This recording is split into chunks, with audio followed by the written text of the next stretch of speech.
مال کو اپنا مقصود بنا لیا. مال مال مال ہر قدر پامال کر دی, ہر قدر کی قربانی دے دی مال کے بدلے, اور مال ہی ان کا مقصود بن گیا. اور یہ سمجھے کہ یہ مال جو ہے وہ ان کو لافانی کر دے گا, ان کو مرنے نہیں دے گا, ان کے لیے حفاظتی حصار بن جائے گا. کلا لینبذن فی الحطمہ وما ادراک ما الحطمہ. اللہ فرماتا ہے جانتے ہو جس حطمہ میں, جس آگ میں تمہیں ڈالا جائے گا وہ آگ کیا ہے؟ مل حطمہ, کیا تمہیں پتا ہے وہ حطمہ کیا ہے؟ پھر خود فرمایا نار اللہ الموقدۃ التی تطلع علی الافئدہ. یہ اللہ کی جلائی ہوئی آگ ہے جو دل کھا جائے, جو کلیجے چاٹ جائے. تو حب زر, یہ حب دولت اور حب دنیا, یہ تمام برائیوں کی جڑ ہے.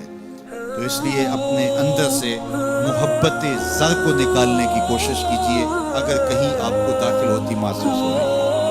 اور حب دولت کو نکالنے کے لیے زکوٰۃ, صدقات, اسلام نے ہمیں یہ نظم دیا. اقبال نے کہا تھا حب دولت تلف می سازت زکوٰۃ. زکوٰۃ حب دولت کو زائل کرتی ہے. جب اللہ کی راہ میں لٹاؤ گے تو اس سے کم بھی نہیں ہوگا. میرے حضور نے 3 چیزیں قسم کر کے کہی. حضرت ابو کبشہ الانماری رضی اللہ تعالیٰ عنہ سے مروی ہے, میرے حضور نے ارشاد فرمایا اگر کوئی شخص کسی کو معاف کر دیتا ہے تو اس کی عزت کم نہیں ہوگی, میں محمد اللہ کی قسم اٹھاتا ہوں. دوسری بات میرے حضور نے فرمائی کہ جو شخص مانگنے لگ جاتا ہے, سوال کا دروازہ کھول لیتا ہے, اللہ اس کے لیے محتاجی کا دروازہ کھول دیتا ہے, اس کی کبھی کمی پوری نہیں ہوتی. اور تیسری بات میرے حضور نے قسم کر کے کہی ما نقص مال عبد من صدقہ. ہاں میں اللہ کی قسم اٹھا کے کہتا ہوں کہ صدقے سے مال کم نہیں ہوتا, صدقے سے مال گھٹتا نہیں ہے. تو ایک تو مال بھی نہیں گھٹے گا, یہ ضمانت کس کی ہے؟ میری نہیں ہے, یہ رسول اللہ کی ضمانت ہے. ایک تو مال بھی کم نہیں ہوگا, اور دوسرا یہ ہے کہ حب دولت ختم ہوگا. حب دولت تلف می سازت زکوٰۃ. یہ ماہ سیام آ رہا ہے, اس زکوٰۃ سے حب دولت کو کم کیجئے, بلکہ صدقات دیجئے, نفلی صدقات کیجئے, غرباء کی مدد کیجئے, مساکین کی مدد کیجئے, اپنے غریب محتاج رشتہ داروں پہ غور کیجئے, ان کی مدد کیجئے. اپنی ہمسائیگی میں دیکھیے, پردے سے مدد کیجئے, ان کی عزت نفس بھی مجروح ہے. یہ جو نمائش لگا کے 10 اخباروں میں چھپوا کے لوگوں کی مدد کرتے ہیں, اس سے گریز کیجئے.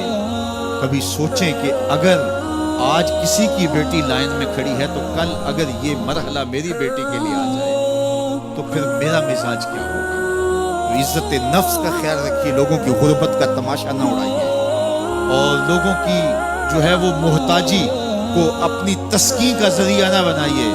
یہ تو اللہ نے تمہیں دیا اور انہیں نہیں دیا, اور وہ آزمائش کی گھڑی میں کھڑے ہیں, تم ان کے ساتھ کھڑے ہو جاؤ. تو لوگوں کی مدد کیجئے, دکھیوں کے کام آئیے, مساجد کی جو ہے وہ تعمیر کیجئے, مدارس دینیا کے ساتھ وابستہ رہیے, اور لوگوں کی فلاح کے لیے, بہتری کے لیے کام کیجئے. اللہ نے آپ کو دیا ہے, یہ مال یہاں رہ جانا. میرے حضور نے فرمایا ابن آدم کہتا ہے میرا مال میرا مال, اس کا مال وہ ہے جو اس نے کھایا یا پہنا اور پرانا کر دیا یا آگے بھیج دیا, باقی اس کا نہیں ہے, وہ وارث مرتے ہی ورثہ بن جائے گا, مرتے ہی ترکہ بن جائے گا. کفن بھی میلا نہیں ہونے دیں گے کہ بعض اولادیں تو بانٹ لیتے. اللہ اکبر. وہ گھر جو ان کے لیے بنایا تھا, ایک رات میں تجھے اس گھر میں رکھنے کے لیے تیار ہے. آج تیرا نام چھن گیا.